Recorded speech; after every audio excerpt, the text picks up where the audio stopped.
Assalamualaikum warahmatullahi wabarakatuh. Baiklah, kami dari kelompok 7 akan mempresentasikan materi tentang pendekatan dan model pelayanan BK pola 17 plus jenis layanan lanjutan. Yang mana anggota kelompoknya adalah yang pertama Nadila Putri Effendi NIM 203025, yang kedua Nadia Mahendra dengan NIM 203026, yang ketiga adalah Lini Oksotria Putri dengan NIM 204014. Baiklah, saya Nadila Putri Effendi NIM 203025 akan menjelaskan tentang layanan bimbingan kelompok. Layanan bimbing kelompok merupakan layanan bimbingan dan konseling yang memungkinkan sejumlah peserta didik secara bersama-sama melalui dinamika kelompok memperoleh berbagai bahan dari narasumber tertentu dan membahas secara bersama-sama pokok bahasan tertentu yang berguna untuk menunjang pemahaman dan kehidupannya sehari-hari dan untuk perkembangan dirinya baik secara individu maupun sebagai pelajar, dan untuk pertimbangan dalam pengambilan keputusan atau tindakan tertentu. Yang pertama, makna layanan bimbingan kelompok, yang kedua tujuan layanan bimbing kelompok, yang ketiga isi layanan bimbing kelompok, yang keempat adalah teknik layanan bimbingan kelompok.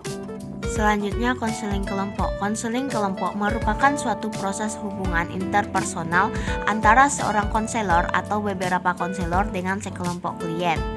Dalam proses tersebut, konselor berupaya membantu menumbuhkan dan meningkatkan kemampuan klien untuk menghadapi dan mengatasi persoalan atau hal yang menjadi kepedulian masing-masing klien melalui pengembangan pemahaman, sikap, keyakinan, dan perilaku klien yang tepat dengan cara memanfaatkan suasana kelompok.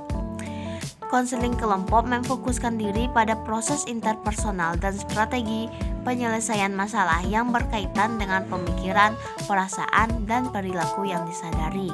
Serta terdapat tujuan konseling kelompok. Yang pertama, masing-masing klien mampu menemukan dan memahami dirinya sendiri dengan lebih baik. Yang kedua, para klien mengembangkan ketidakmampuan komunikasi antara satu individu dengan individu yang lain.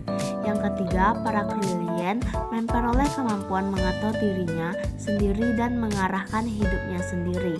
Yang keempat, para klien menjadi lebih peka terhadap kebutuhan orang lain dan lebih mampu menghayati atau memahami perasaan orang lain.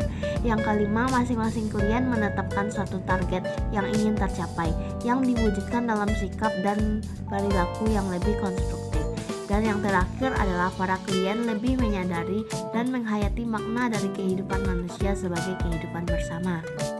Baiklah, nama saya Nadia Mahendra NIM 203026 ingin menyampaikan tentang tahapan konseling kelompok. Tahapan konseling kelompok menurut model Nixon dan Glover adalah sebagai berikut.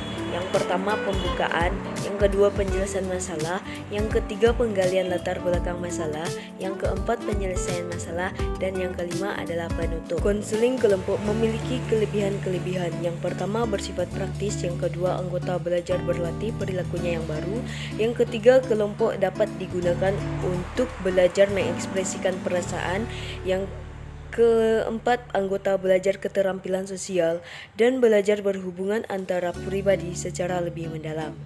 Yang terakhir adalah mendapat kesempatan diterima dan menerima di dalam kelompok. Selanjutnya, kelemahan-kelemahan konseling kelompok. Yang pertama, tidak semua orang cocok dalam kelompok. Yang kedua, perhatian konselor lebih menyebar atau meluas. Yang ketiga, mengalami kesulitan dalam membina kepercayaan. Dan yang keempat, klien mengharapkan terlalu banyak tuntutan dari kelompok. Baiklah, saya Lini Oksotria Putri dengan NIM 204014 akan menyampaikan tentang konsultasi.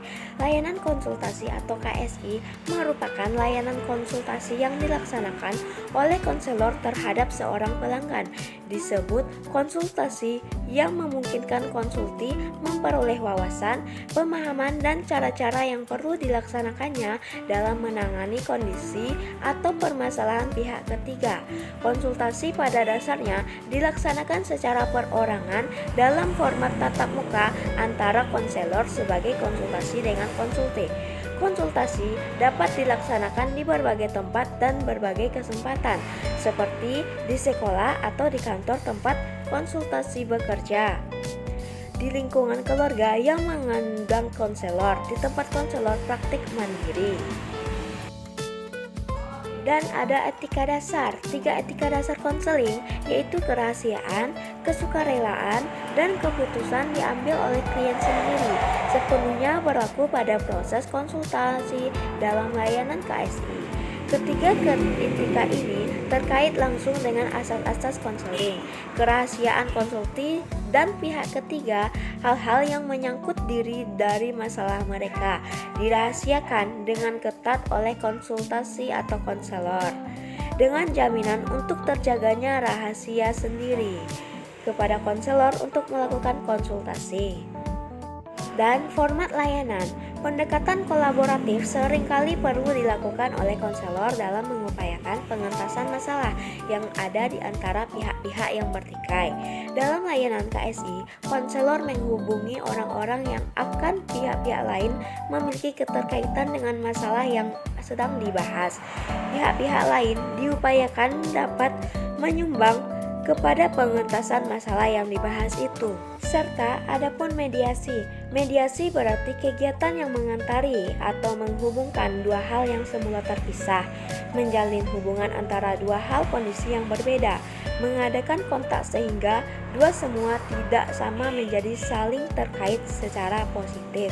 Layanan mediasi merupakan layanan konseling yang dilaksanakan konselor terhadap dua pihak atau lebih yang sedang dalam keadaan saling tidak menemukan kecocokan. Dan yang terakhir adalah advokasi. Salah satu fungsi konseling adalah fungsi advokasi yang artinya membela hak seorang yang tercederai. Fungsi advokasi dalam konseling berupaya memberikan bantuan agar hak-hak keberadaan, kehidupan dan perkembangan orang individu klien yang bersangkutan kembali memperoleh hak-haknya yang selama ini dirampas, dihalangi, dihambat, dan dibatasi atau dijegal. Karena layanan advokasi menyangkut sejumlah pihak terkait, apalagi pihak tertentu, itu ada berdasar pada tingkat level tertentu sama atau beda, serta kerjasama hal positif lainnya demi mengembalikan hak klien yang selama ini kurang atau tidak dinikmati oleh klien. Baiklah, itulah yang dapat kami sampaikan. Kalau ada kesalahan mohon dimaafkan. Saya selaku moderator mengucapkan Assalamualaikum warahmatullahi wabarakatuh.